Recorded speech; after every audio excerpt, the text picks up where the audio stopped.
বাংলাদেশের মানুষের দল তাদের ভোটাধিকার দেওয়ার জন্য অপেক্ষা করছে।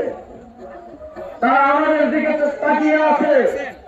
তারা বিগত 3টি নির্বাচনে যেভাবে তাদেরকে কেন্দ্র থেকে ফিরে আসতে হয়েছে, যেভাবে তারা গিয়ে দেখেছে যে তাদের ভোট অন্য কেউ দিয়ে দিয়েছে, যেভাবে তারা কেন্দ্রে গিয়ে দেখেছে যে কেন্দ্রে মারামারি হানাহানি দখলের মাধ্যমে তাদের ভোটাধিকার হরণ করা হয়েছে, সেটা তারা দেখতে চায় না।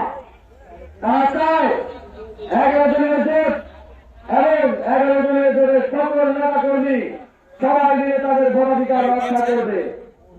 আপনারা কি বাংলাদেশের জনগণের ভোটাধিকার রক্ষা করতে পারছেন? 5 ফেব্রুয়ারি আমাদের দায়িত্ব শুধু নিজের ভোটাধিকার প্রয়োগ করা নয়, আমাদের দায়িত্ব বাংলাদেশের 18 কোটি জনগণ, বাংলাদেশের 12 কোটি ভোটার যেন তাদের ভোটাধিকার প্রয়োগ করতে পারে সেটা নিশ্চিত করা।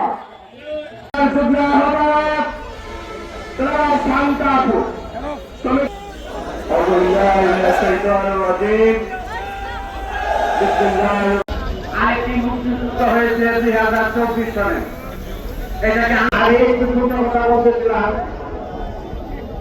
এনসিপির নির্বাচন পরিচালনা কমিটির চেয়ারম্যান নির্বাচনী প্রচারণা প্রচারণায় আমরা এখানে উপস্থিত হয়েছি। তো সবাইকে শুভেচ্ছা। 12 তারিখে আপনারা ঐক্যবদ্ধ প্রতিষ্ঠার মাধ্যমে ইনশাআল্লাহ আপনাদেরকে তৈরি করবেন।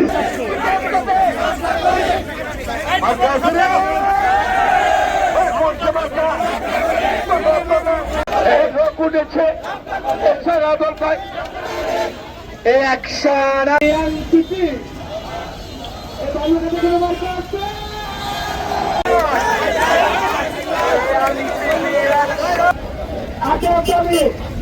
জিন্দাবাদ জিন্দাবাদ।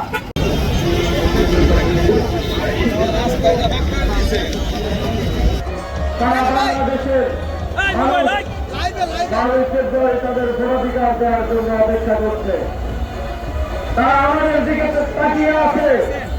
তারা বিগত 3টি নির্বাচনে যেভাবে তাদেরকে কেন্দ্র থেকে ফিরে আসতে হয়েছে, যেভাবে তারা গিয়ে দেখেছে যে তাদের ভোট অন্য কেউ দিয়ে দিয়েছে, যেভাবে তারা কেন্দ্রে গিয়ে দেখেছে যে কেন্দ্রে মারামারি হানাহানি দখলের মাধ্যমে তাদের ভোটাধিকার হরণ করা হয়েছে, সেটা তারা দেখতে চায় না। তারা চায় 11 জনের জোট এবং 11 জনের জোটের সকল নেতা কর্মী সবাই মিলে তাদের ভোটাধিকার রক্ষা করবে। আপনারা কি বাংলাদেশের জনগণের ভোটাধিকার রক্ষা করতে পারছেন? 12 ফেব্রুয়ারি আমাদের দায়িত্ব শুধু নিজের ভোটাধিকার প্রয়োগ করা নয়, আমাদের দায়িত্ব বাংলাদেশের 18 কোটি জনগণ, বাংলাদেশের 12 কোটি ভোটার যেন তাদের ভোটাধিকার প্রয়োগ করতে পারে সেটা নিশ্চিত করা।